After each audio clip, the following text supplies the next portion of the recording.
আছিরা উধাও, শুধু আয়নার কাছে এখনো সেই ভয়ঙ্কর লালচে চোখজোড়া জ্বলজ্বল করছে। আর বাতাসে ভেসে এলো সেই চিরপরিচিত ফিসফিসানি, তুমি কি এবার আমাকে মুক্ত করবে? রাইসার পুরো শরীর অবশ হয়ে গেল। মাথার ভেতর হাজারটা প্রশ্ন ঘুরপাক খাচ্ছিল, কিন্তু কোনো কিছুরই উত্তর সে খুঁজে পাচ্ছিল না। আছিরা সত্যিই কি চলে গেল? সে ধীরে ধীরে আয়নার দিকে তাকালো। তার নিজের প্রতিচ্ছবি ছাড়া কিছুই দেখা যাচ্ছিল না, কিন্তু সে জানত আয়নার ওপারে কিছু একটা আছে, কিছু একটা যা অপেক্ষা করছে। বাতাস থমথমে হয়ে উঠল, চারপাশের গাছের পাতাগুলো হঠাৎ যেন স্থির হয়ে গেল, বাগানের আলো কমতে শুরু করল, আর রাইসা অনুভব করল কেউ তাকে পেছনে থেকে দেখছে।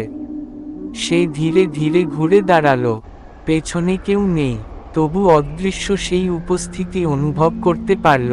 তারপর একটা মৃদু হাসির শব্দ শোনা গেল ঠিক তার কানের পাশে। সে আতঙ্কে পেছনে লাফিয়ে উঠল, কিন্তু সেখানে কেউ নেই, শুধু বাতাসের মধ্যে একটা গা ছমছমে গন্ধ ভেসে বেড়াচ্ছিল, পুরনো কাঠ, পোড়া কাগজ আর রক্তের কটু গন্ধ। তার হৃদস্পন্দন দ্রুত হচ্ছিল, সে বুঝতে পারল এখানে বেশিক্ষণ থাকলে তারও কিছু একটা হয়ে যাবে। তাই সে দেরি না করে ঘরের ভেতরে ছুটে গেল, দরজা বন্ধ করল, সব লাইট জ্বালিয়ে দিল। কিন্তু আলো জ্বলতেই সে যা দেখল তাতে তার পায়ের নিচের মাটি সরে গেল। ঘরের দেয়ালে কালো অক্ষরে কিছু লেখা ছিল, আমি ফিরে এসেছি, এবার পালানোর পথ নেই। তার শ্বাস বন্ধ হয়ে আসছিল, হাত পা কাঁপছিল। কে লিখল এটা, কবে, কিভাবে?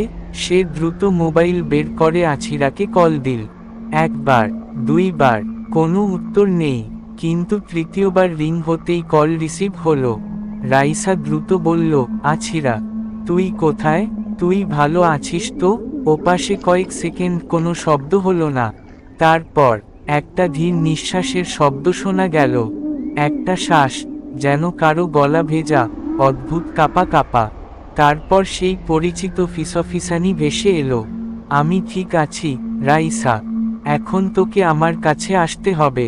কল কেটে গেল, রাইসার হাত থেকে মোবাইল পড়ে গেল মেঝেতে।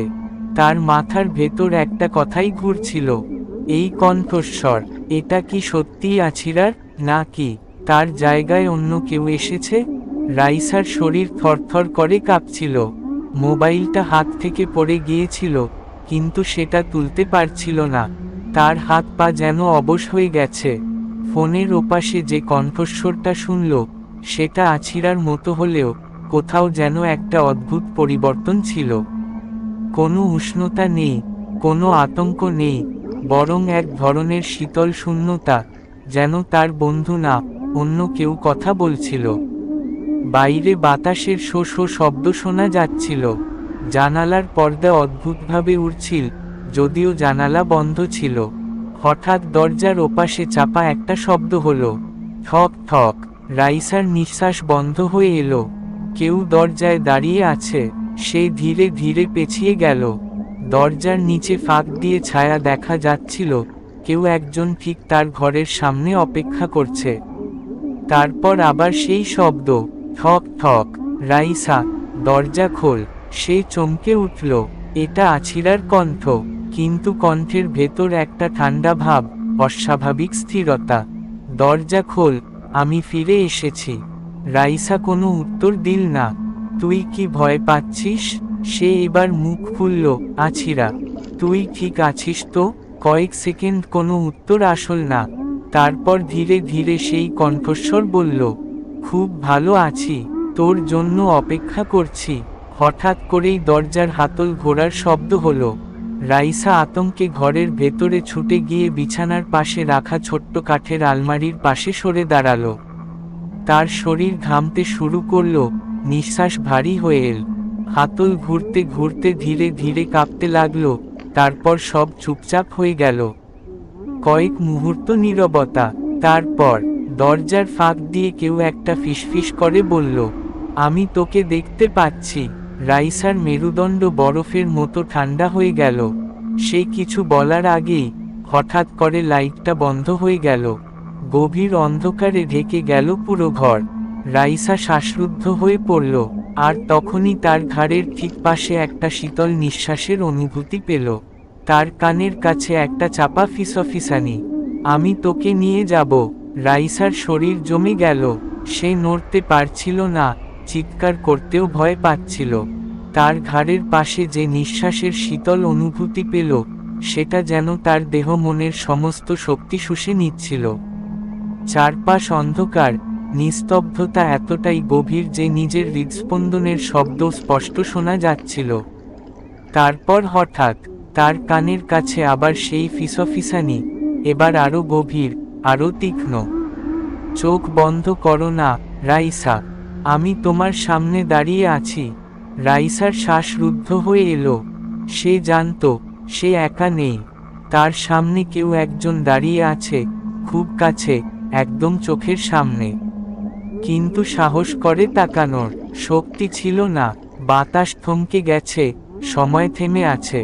তার হাত আলমারির ধার শক্ত করে চেপে ধরে রেখেছিল, কিন্তু শরীর এতটাই অসাড় হয়ে গেছে যে কোনোভাবেই সরে আসতে পারছিল না। আর তখনই ঘরের কোণ থেকে একটা শব্দ হলো, ঠক ঠক ঠক, কোনো কিছু মেঝের ওপর দিয়ে টেনে নিয়ে যাওয়ার মতো একটা শব্দ। তারপর হঠাৎ করেই কিছু একটা তার পায়ের সামনে গড়িয়ে পড়ল।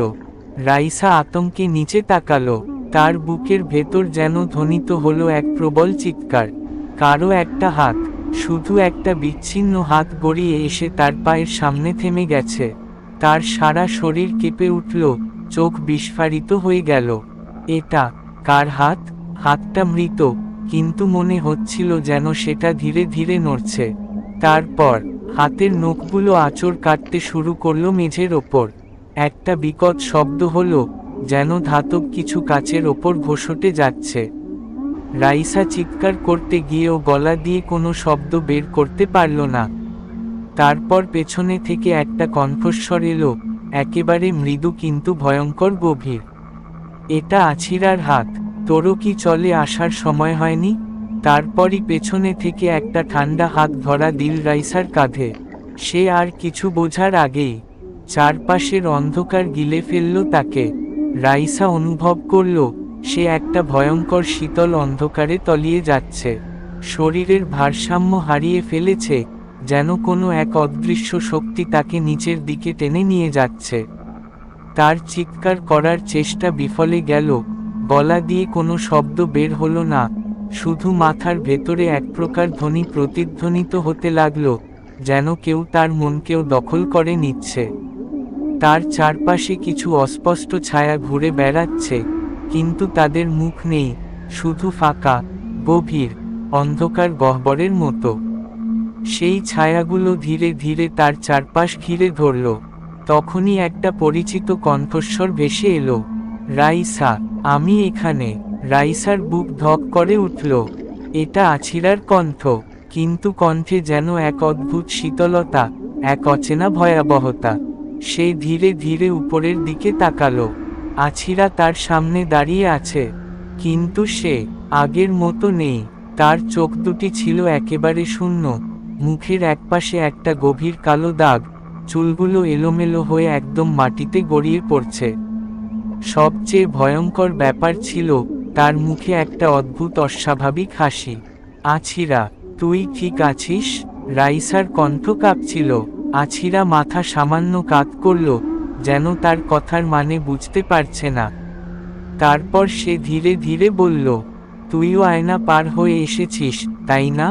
রাইসার হঠাৎ মনে পড়ল, শেষ মুহূর্তে আয়নার মধ্যে একটা প্রবল শক্তি টেনে নিয়েছিল তাকে। তাহলে কি সে এখন সেই অভিশপ্ত আয়নার ভেতরে? তার বুকের ভেতর ভয়ের একটা ঠান্ডা স্রোত বইতে লাগল। আমরা কোথায় আছি, আছিরা? আছিরা এবার হেসে উঠল, কিন্তু সেই হাসির শব্দ একেবারে বীভৎসভাবে প্রতিধ্বনিত হলো চারপাশে, যেন একসঙ্গে অনেকগুলো গলায় কেউ হাসছে। এখানে সময় নেই, আলো নেই, কেউ একবার ঢুকলে আর ফিরে যেতে পারে না। রাইসা মাথা নাড়ল, না, এটা সত্যি না, তুই মিথ্যে বলছিস।